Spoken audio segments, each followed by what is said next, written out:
আসসালামু আলাইকুম। তো ঢাকা থেকে আসার পর দেখেন আমার বাসার কি অবস্থা, বেলকনিতে একবারে ধুলা ময়লা পড়ে যেন মানে একবারে একাকার অবস্থা।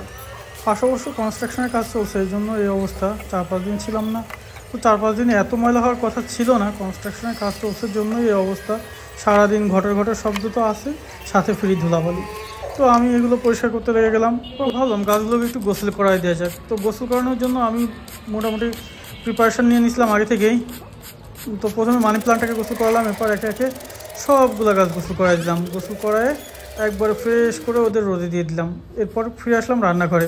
রান্নাঘরেরও 4-5 দিন আগে থেকে ইউজ করা কিছু থালাবাটি জমেছিল, আমি হুট করে চলে যাওয়াতে আর থালাবাটিগুলো পরিষ্কার করা হয়নি। তো পরিষ্কার করা না হওয়ার ফলে অনেকগুলো থালাবাটি জমে গেছিলো, আমি সেগুলোকে পরিষ্কার করতে লেগে গেলাম। এর মাঝে আবার সারাটা কাজ করছিলাম, অনেকগুলো জামা কাপড়ও জমে গেছিলো, বেশ কয়েকদিনের, প্রায় 1 সপ্তাহ জামা কাপড়। তো সেগুলো আমি ভিজাই দিয়েছিলাম ওয়াশ করার জন্য। এদিকে থালাবাটি পরিষ্কার করে আমি চলে গেছিলাম জামা কাপড় পরিষ্কার করতে। জামা কাপড় পরিষ্কার করে আমি বেলকনিতে দেখছিলাম শুকানোর জন্য। আর এদিকে দেখেন আমার থালাবাটিও প্রায় ধোয়া শেষ, সব ধোয়া শেষ। এরপর ভাবলাম যে কী খাওয়া যায় দুপুরবেলা।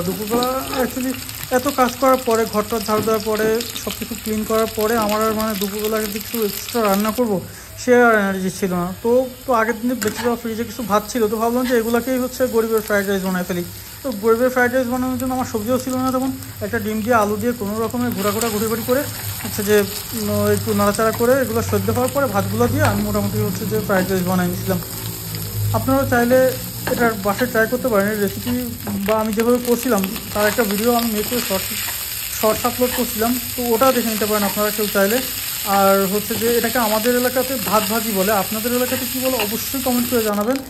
আর যে এটা খেতে অবশ্য আমার কাছে খুব টেস্টি লাগে, সবসময় টেস্ট লাগে। আমার কাছে মনে হয় যে হলুদ যে কোনো খাবার আমার কাছে পছন্দ, খিচুড়ি হোক যাই হোক।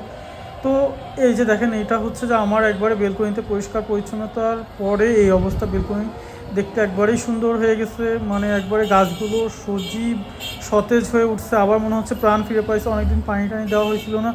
কী এক অবস্থা গাছগুলার, দেখেন এই যে ফুল ফুটছে। অবশ্য গোলাপের ফুলগুলো অবশ্য নষ্ট হয়ে গেছে, গোলাপগুলো নষ্ট হয়ে গেছে।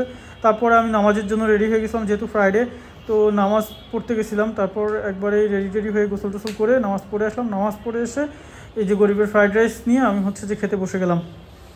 তো আব্বুকে খুলনা রেখে বাসায় আসার পর এইভাবেই আমার ফ্রাইডেটা কাটছিল। তো আজকের মতো এ পর্যন্তই। আল্লাহ হাফেজ।